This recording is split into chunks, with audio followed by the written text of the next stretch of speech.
Oke. Bismillahirrahmanirrahim. Assalamualaikum warahmatullahi wabarakatuh. Waalaikumsalam warahmatullahi wabarakatuh. Selamat pagi Pak Tuyana. Ya, selamat pagi juga Pak Santo. Bagaimana kabarnya? Ya, alhamdulillah Pak, sehat walaupun di suasananya ya dingin ya Pak ya, tapi alhamdulillah mudah-mudahan ya senantiasa kita sehat nih Pak. Oke, alhamdulillah. Sebelumnya saya mohon izin kepada Pak Tuyana selaku Kepala Sekolah SD Negeri 2 Semapung untuk meminta waktunya sedikit Ya. wawancara yang kaitannya dengan pemenuhan tugas kami dalam program CGP ini untuk mewawancarai terkait pengambilan kebijakan pada keputusan kebijakan pada beberapa kasus mungkin yang dari pengalaman Pak Tuyana. Langsung saja Pak Nggih, untuk yang pertama, selama ini bagaimana Pak Tuyan itu mengidentifikasi kasus-kasus yang merupakan dilema etika maupun rujukan moral, Pak? Ya, baik. Jadi untuk mengidentifikasi kasus-kasus, apakah itu kasus yang masuk ke dilema moral atau dilema etika, kita bisa bedakan ya. Jika ada misalkan dua kasus yang sama-sama kedua-duanya itu kasusnya sama-sama kasus yang benar dan tidak melanggar etik, maka itu bisa dikatakan sebagai dilema etika. Tetapi jika ada dua kasus, tetapi yang satu kasusnya itu benar dan satu kasusnya itu ada indikasi untuk pelanggaran kode etik, ya itu berarti masuk ke rujukan moral. Mungkin seperti itu, Pak. Oke. Berarti untuk intinya untuk dilema etika itu ketika kasus tersebut mengandung dua nilai kebenaran. Betul. Kalau yang rujukan moral berarti antara nilai satu nilai kebenaran dan yang satu ada nilai yang mengandung unsur pelanggaran, gitu ya, seperti itu. Terus yang kedua Pak, mungkin selama ini dari pengalaman Pak Tuyana, bagaimana pengambilan keputusan yang dilakukan oleh Bapak, terutama pada kasus-kasus yang memiliki dua kepentingan yang sama-sama benar atau sama-sama mengandung nilai kebajikan, Pak, dari pengalaman Pak Tuyana? Mungkin seperti ini ya. Mungkin apabila seperti ini, mungkin di sekolahan kebetulan ada salah seorang guru gitu ya, sedang mengikuti PPG ya, dan otomatis di dalam proses PPG itu pasti sekarang banyak sekali aktivitas-aktivitas yang menuntut untuk Zoom atau Gmail, ya kan? Nah, di sisi lain sebagai kepala sekolah ada kewajiban untuk melakukan supervisi, misalkan seperti itu. Nah, kebetulan suatu ketika jadwal Zoom dan supervisi itu bersamaan. Nah, di situ kita kan harus mengambil keputusan kan begitu. Mana yang harus didahulukan, mana yang harus diambil, seperti itu. Nah, untuk kasus-kasus seperti itu, ya saya bisa mengambil. Saya dahulukan tetap untuk yang Zoom atau Gmail-nya. Karena itu jadwal sudah pasti kan seperti itu. Apabila digeser mungkin akan mengganggu juga jadwal Zoom dari teman-teman yang lain yang mengikuti PPG dalam waktu yang atau gelombang yang sama. Sementara untuk supervisi, saya akan bisa ajukan jadwalnya nanti setelah kegiatan Zoom selesai.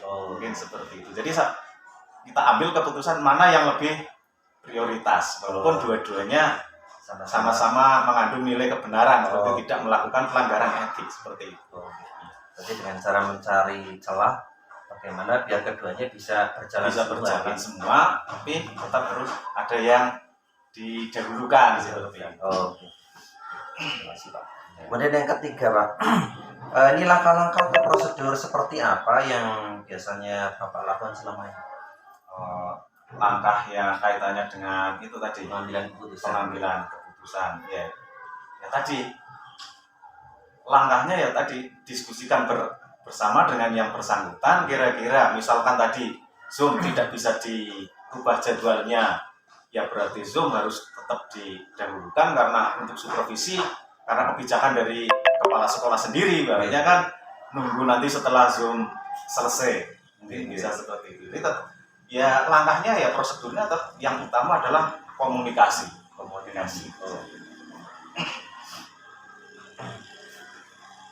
Selanjutnya nih Pak, untuk yang berikutnya, kira-kira hal apa saja yang selama ini Pak Tuyana anggap efektif dalam pengambilan keputusan pada kasus-kasus dilema yang mungkin pernah Bapak alami seperti itu Pak?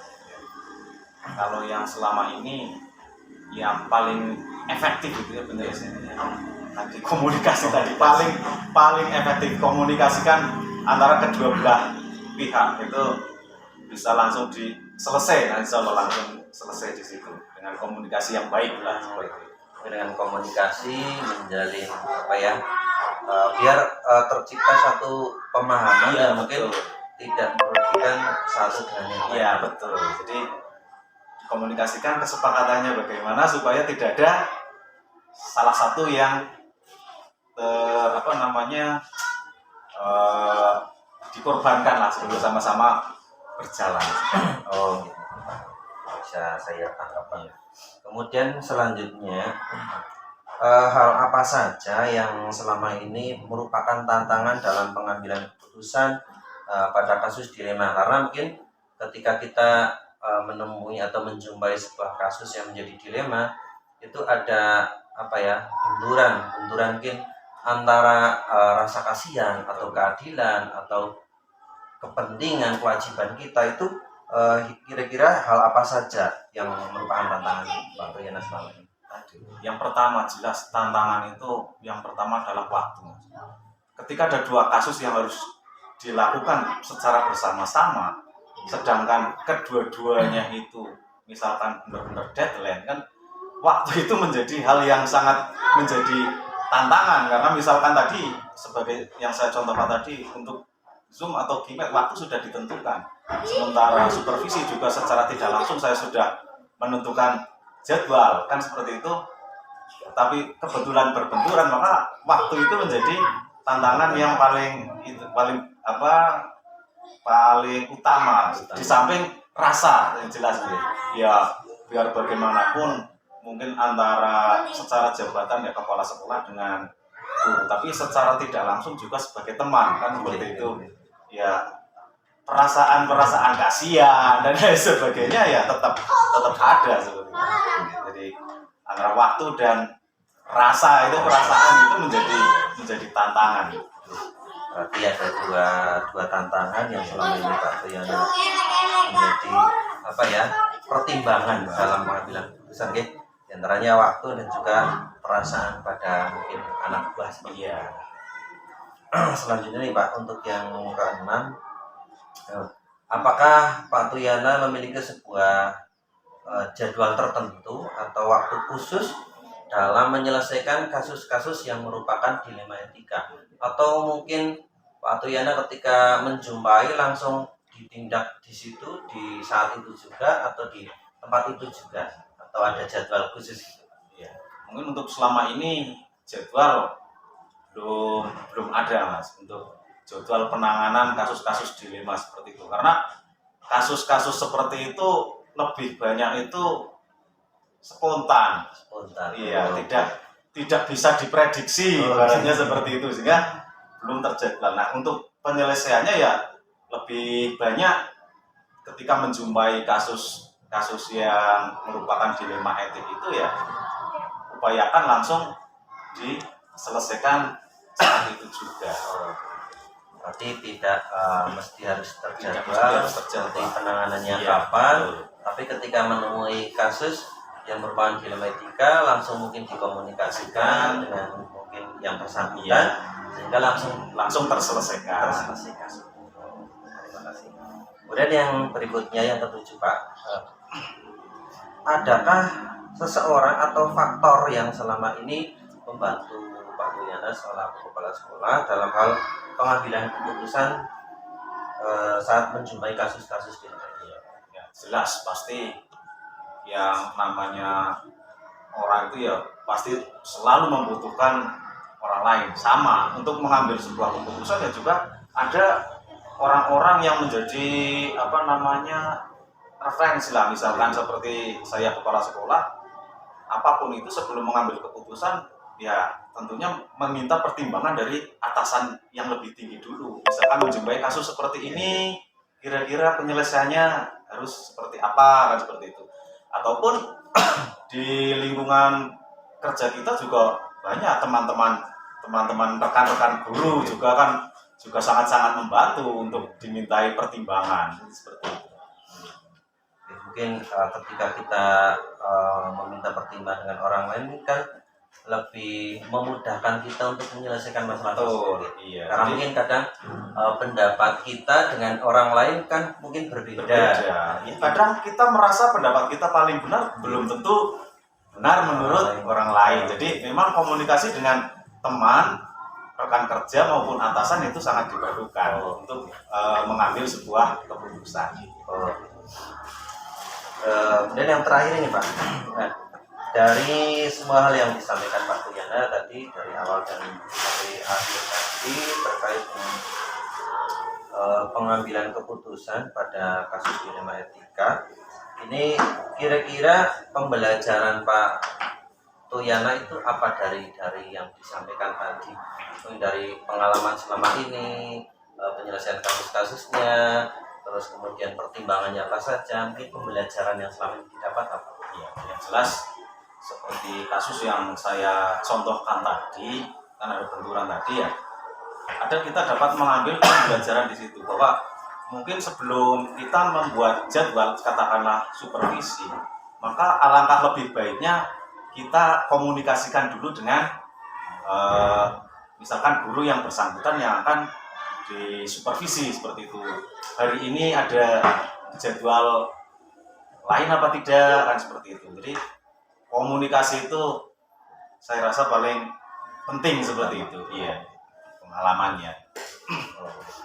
Berarti inti dari mungkin berbagai hal yang menjadi kasus gitu ya, itu intinya adalah dari komunikasi untuk mencari kesepakatan penyelesaian. Oke, mungkin itu saja wawancara dari kami Pak Tuyana. Sebelumnya saya ucapkan terima kasih sebesar-besarnya sudah meluangkan waktu untuk kami dalam rangka pemenuhan tugas CGP. Sekali lagi terima kasih. Ya, sama-sama. Ya, semoga sukses Pak. Terima kasih Pak.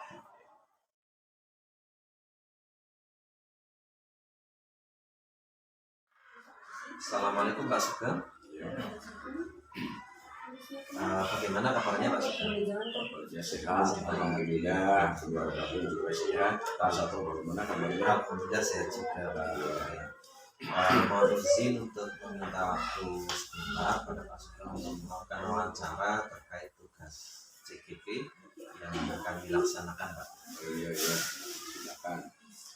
Untuk wawancaranya langsung saja nih Pak, ada beberapa pertanyaan yang akan saya sampaikan kepada Pak Sugeng selaku kepala sekolah SD Negeri Condong Bulangit. Yang pertama nih Pak, selama ini bagaimana Pak Sugeng mengidentifikasi kasus-kasus yang Pak Sugeng temui, apakah itu merupakan dilema etika ataukah rujukan moral? Ya, yaitu dengan melihat kasus tersebut, apakah di dalamnya itu terdapat aturan ataupun ketika kasus tersebut mengandung pelanggaran aturan maka termasuk rujukan moral. Sedangkan ketika kasus tersebut bisa dikatakan dilema etika. Jadi dengan melihat secara langsung kasus tersebut gitu, apakah ada pelanggaran hukum atau kode etika? Iya. Selanjutnya nih Pak Sugeng, selama ini bagaimana Pak Sugeng menjalankan pengambilan keputusan di sekolah yang mungkin mengandung nilai sama-sama benar atau nilai kebajikan dari kedua kasus dari kedua pilihan tersebut.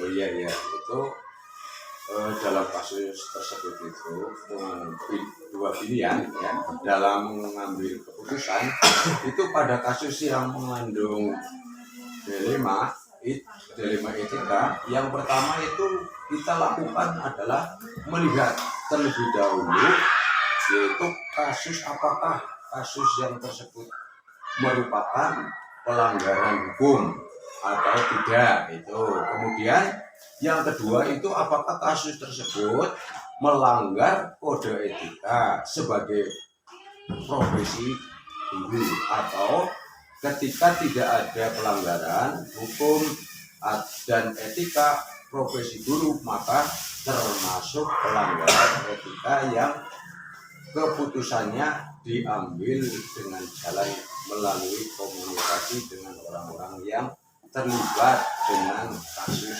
tersebut. Seperti itu ya, itu Berarti dengan dua ajuan yang pertama apakah ada pelanggaran hukum, terus yang kedua apakah juga ada pelanggaran kode etik. itu iya. Berikutnya mungkin yang ketiga ini Pak, langkah-langkah atau prosedur seperti apa yang selama ini Pak Sugeng laksanakan ketika menemui kasus-kasus yang berkaitan dengan dilema etika? Yang dilema etika itu ini memang kalau dijabarkan itu sangat banyak ya, maka langkah-langkah prosedur yang diambil itu yang pertama dengan melihat fakta-fakta yang ada di lapangan untuk mencari tahu apa yang terjadi, masalah apa yang terjadi kasus tersebut ya. Kemudian setelah mendapatkan fakta informasi yang lengkap kasus tersebut itu kita bisa melihat apakah kasus tersebut itu ada kaitannya dengan pelanggaran hukum atau tidak.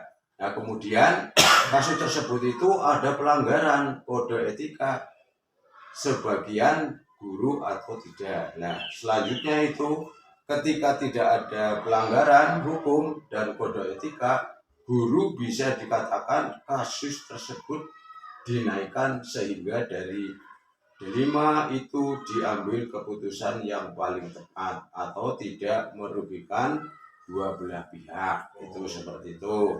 Terus keputusan yang diambil juga melihat komunikasi orang yang lain, bahan pertimbangan agar keputusan yang diambil atau kebijakan yang diambil adalah kebijakan yang paling tepat, sehingga ketika keputusan tersebut dipublikkan disitulah akan rasa nyaman-nyaman saja dan tidak ada rasa gelisah atau bersalah. Itu Pak Sator. Gitu. Berarti yang saya tangkap tadi pertama dengan melihat fakta yang dulu ada, iya ada kasus tersebut. Oke. Mungkin untuk melihat fakta itu dilakukan komunikasi. Iya. Mungkin dari hati ke hati untuk melihat bagaimana kasus itu terjadinya, sehingga nantinya keputusan yang diambil bisa tepat. Iya. Berikutnya Pak Sugeng yang nomor 4 ini, kemudian hal-hal apa saja yang selama ini Pak Sugeng anggap efektif dalam mengambil keputusan terkait pada kasus-kasus yang merupakan dilema etika? Itu yang dari dilema etika itu sebetulnya ada 3 Pak Sato. Dengan melihat fakta-fakta yang ada pada kasus tersebut, itu ya yang pertama. Itu yang kedua itu siapa saja yang terlihat dalam kasus tersebut, itu yang sedangkan yang ketiga itu pengambilan keputusan harus dapat dipertanggungjawabkan. Itu yang ketiga itu. Itu ada 3 berarti itu kasusnya. Iya. Berarti hal yang dianggap efektif pertama dari melihat fakta yang ada, terus kemudian pada kasus itu kira-kira siapa saja yang terlibat ya? Iya, itu terus yang itu ketiga adalah itu keputusan harus kita dipertanggungjawabkan. Keputusan tersebut yang diambil harus dapat dipertanggungjawabkan. Iya gitu. Untuk berikutnya Pak Sugeng, hal-hal apa saja yang selama ini merupakan tantangan Pak Sugeng dalam pengambilan keputusan pada kasus yang mengandung dilema etika? Karena kan kadang ada pertentangan dari kedua keputusan yang akan diambil. Nah, tantangannya seperti apa Pak? Oh, tantangannya itu ya, umpamanya ini ya kalau sepengetahuan saya ini ya, hanya mengenai tantangan itu, yang menjadi tantangan itu dalam pengambilan keputusan adalah ada dua, Pak Sabto. Itu ada dua, yaitu sisi yang saling bertanggung ya, bertentangan.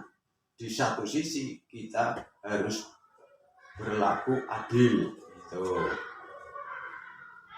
Terus juga memperhatikan kepentingan umum serta tanggung jawab yang harus dijalankan, dan di satu sisi yang lain ada perasaan yang iba dan kasihan terhadap individu yang memiliki kepentingan, itu seperti itu. Berarti ada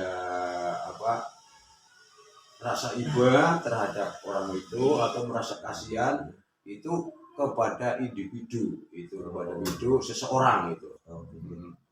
Berarti tantangannya di sini mengenai perasaan ya. Iya, perasaan kita. Bagaimana mengambil keputusan agar melihat keadilan untuk sesama, atau mungkin dengan memperhatikan kepentingan bersama, atau lebih condong kepada merasa kasihan, mungkin peduli dan juga kepada seseorang itu orang yang tersebut ya.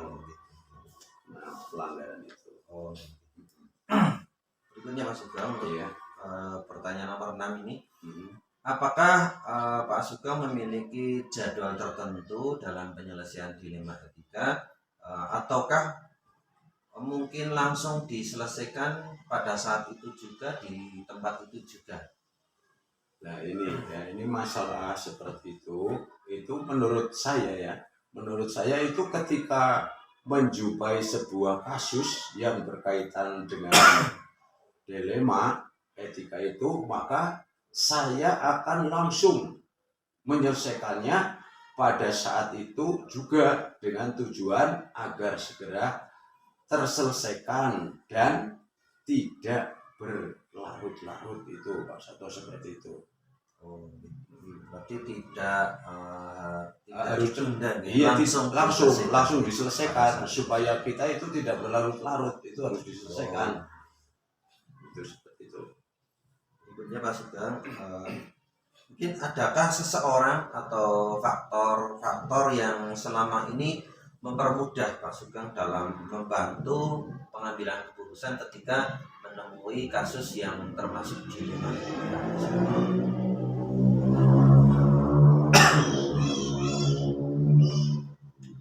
Itu berarti tadi yang itu jadi membantu berarti ya, membantu itu kita perlu dalam pengambilan keputusan itu tentunya dibutuhkan komunikasi lah ya, komunikasi dengan orang yang tepat sebagai bahan pertimbangan agar nantinya menghasilkan keputusan yang dapat menguntungkan kedua belah pihak, itu seperti itu. Berarti tetap membutuhkan bantuan orang lain.